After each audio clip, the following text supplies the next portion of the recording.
ஆண்டவராகிய இயேசு கிறிஸ்துவின் நாமத்தில் காலை வாழ்த்துக்கள். இன்றைய மன்னா, கர்த்தாவே, உம்முடைய தயவினால் நீர் என் பர்வதத்தை திடமாய் நிற்க பண்ணியிருந்தீர். உமது முகத்தை நீர் மறைத்து கொண்ட போதோ நான் கலங்கினவனானேன்.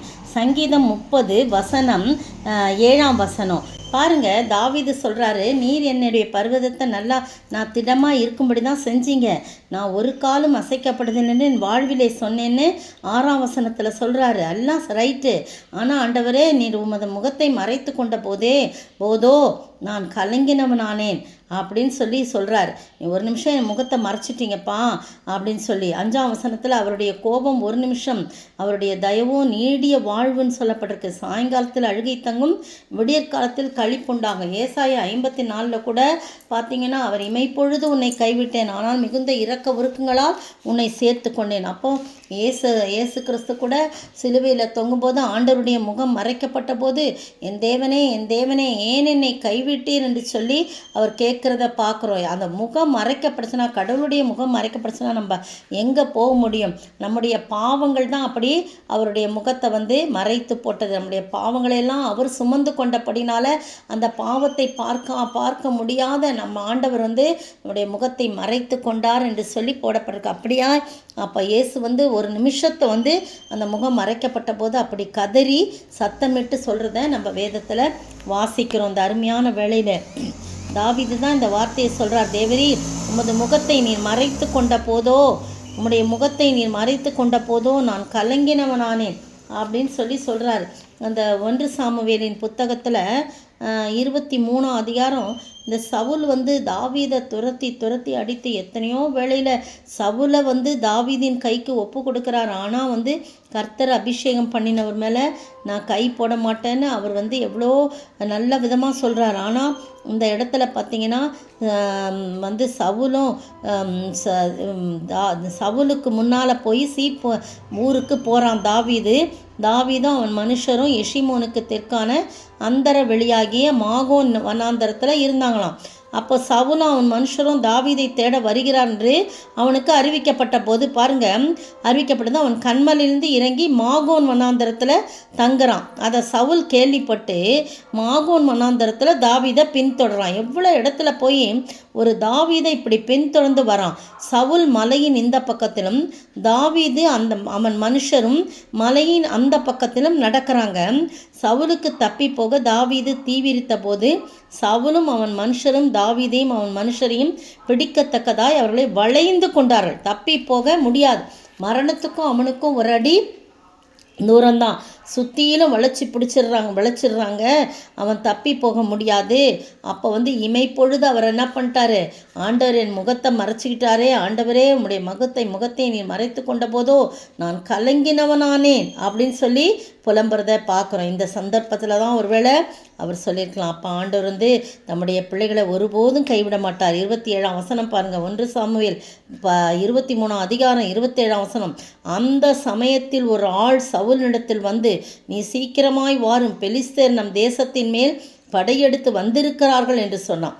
உடனே அதானே நமக்கு முக்கியம்னு சொல்லிட்டு சவுல் தாவீதை பின்தொடர்தை விட்டு திரும்பி பெலிஸ்தரை எதிர்க்கும்படி போனான். ஆதலால் அவ்விடத்துக்கு சேலா அம்மாலிகோத் என்று பெயரிட்டான். தாவீது அவ்விடத்தை விட்டு புறப்பட்டு என்கேதுள்ள அரணைப்பான இடங்களில் தங்கினான். பார்த்தீங்களா, எல்லா பக்கமும் சூழ்ந்து கொண்ட போதும் பாருங்கள், அதுக்கு பிறகு என்கேதில் தங்கியிருக்கான்னு 3000 பேரை கூட்டிகிட்டு வரான் 24 அதிகாரத்தில்.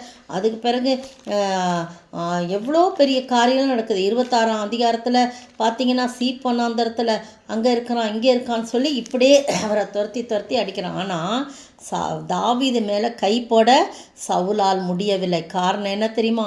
கர்த்தர் தாவீதோடு இருந்தார். அவருடைய முகத்தை மறைக்கிறது போல இருக்கும், அவரை மரணத்துக்கு ஒப்பு கொடுக்கறது போல இருக்கும், ஆனால் ஒரு நாளும் ஒப்பு கொடுக்க மாட்டார். உங்களுடைய வாழ்க்கையிலும் என்னுடைய வாழ்க்கையிலும் அப்படிப்பட்ட சந்தர்ப்பங்களுக்குலையா சத்துரு ஜெயிப்பது போல இருக்கும், எல்லாரும் எள்ளி நகையாடுவது போல இருக்கும், ஆனால் ஒரு நாளும் அப்படி விடமாட்டார். யார் நமக்கு எதிராக எள்ளி நகையாடுறாங்களோ அவங்க தான் வெட்கப்பட்டு போக முடியாது, அவங்க தான் தோற்று போகும்படியாக கர்த்தர் கிருபை செய்தார். என்னுடைய வாழ்க்கையில் நிறைய காரியத்தை நான் அனுபவிச்சிருக்கேன். ஆண்டவர் அப்படி என்னோடு கூட இருந்திருக்கிறார். எனவே பிரியமானவர்களே, நீங்களும் அப்படிப்பட்ட சந்தர்ப்பத்தில் ஆண்டவரே உம்முடைய முகத்தை மறைச்சிங்கன்னா நான் கலங்கினவனானேன், ஆண்டவரே நீங்கள் தான்ப்பா நீங்கள் தான் அப்படின்னு சொல்லும்போது 10ஆம் வசனத்தில் கர்த்தாவே உம்மை நோக்கி கூப்பிட்டேன், கர்த்தரை நோக்கி கெஞ்சினேன். 11ஆம் வசனம் பாருங்க, என் புலம்பலை ஆனந்த களிப்பாக மாற பண்ணினேன், என் மகிமை அமர்ந்திராமல் உம்மை கீர்த்தனம் பண்ணும்படியாக நீர் என் இரட்டை களைந்து போட்டு மகிழ்ச்சி என்னும் கட்டினால் என்னை எடை கட்டினேன். என் தேவனாய் கர்த்தாவே உம்மை என்றென்றைக்கும் துதிப்பேன் என்று சொல்றதை பார்க்குறோம். அப்படிப்பட்ட ஆசீர்வாதத்தை நாம் பெற்று வாழ ஆண்டவர் தாமே கிருபை செய்வாராக. ஆமேன். கர்த்தரே எம் துணையானீ, நித்தமும் எம் நிழலானீ, கர்த்தரே எம் துணையானீ, பாவி என்றனை பல தள்ளினார், ஆவியில்லை என்றிகழ்ந்தும் விட்டார். தேவாவும் அன்பு என்றும் பெரியது, ஐயா உம்மை போல் யாரையும் கண்டதில்லை, கர்த்தரே எம் துணையானீ. சோத்தரிக்கிற ஆண்டவரே, துதிக்கிற ராஜா, கர்த்தாவே நீரே என்றும் எங்கள் துணை. ஆண்டவரே, உடைய முகத்தை மறைத்த போது கலங்கினவர்களாய் இருக்கிறோம். ஆனால் அதே சமயத்தில் எங்கள் புலம்பலை ஆனந்த களிப்பாக மாற பண்ணின தேவன், மகிழ்ச்சியின் இரட்டை களைந்து போட்டு மகிழ்ச்சி என்னும் கட்டினால் எங்களை இடை கட்டுகிறவராய் இருக்கிறீர். அப்படிப்பட்ட சந்தோஷத்தையும் மகிழ்ச்சியும் நாங்கள் காண உடைய முகத்தை எப்போதும் எங்கள் மீது நீர் வைக்க வேண்டுமாய் ஜெபிக்கிறோம். இயேசுவின் நாமத்தில் ஜெபிக்கிறேன் பிதாவே, ஆமேன். நேற்றைய பதில்.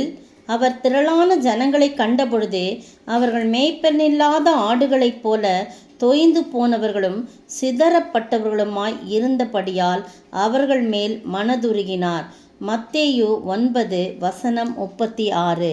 இன்றைய கேள்வி, இதோ நான் உங்களை எதை போல அனுப்புகிறேன் என்று கர்த்தர் சொல்லுகிறார்.